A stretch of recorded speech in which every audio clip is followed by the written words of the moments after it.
Let's talk about how to deadlift. The first step of the deadlift is establishing the correct setup position.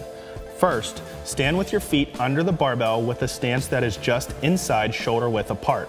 This is usually about 8 to 12 inches apart.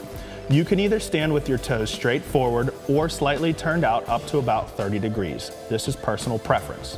Now, make sure the barbell is directly over the middle of your foot. This ends up being about an inch or two away from your shins. Your bar should not be touching your shins at this point. Next, just bend down and grab the bar just outside of your legs. Don't worry about trying to maintain a flat back, just simply bend over and grab the bar.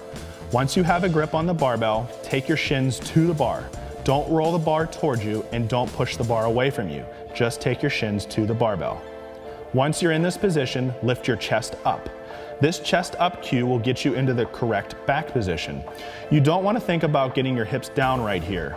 This can often lead to the barbell rolling away from you. Simply lift the chest up. This will set your spine in the correct position. Now, focus on a point on the ground about 10 to 15 feet in front of you. This will make sure your neck is in a neutral position. You don't need to look up and overextend your neck. Once you're in this position, take a big breath, hold it, and lift the bar straight upwards by dragging it up your legs. It's important that the barbell maintains contact with your legs throughout the entire pull. If it doesn't, this means it's falling forward of your midfoot and it's off balance. Once you're standing with the barbell, you have finished the pull. You don't need to overextend backwards or aggressively squeeze your glutes at the top.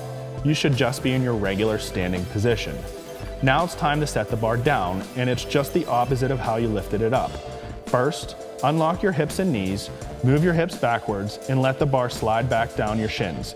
This doesn't need to be as slow and controlled as the lift itself, but you do want to maintain some stiffness in your back. This is the sequence you should use for every rep, even if you're performing multiple reps per set. Congratulations, you just completed the deadlift.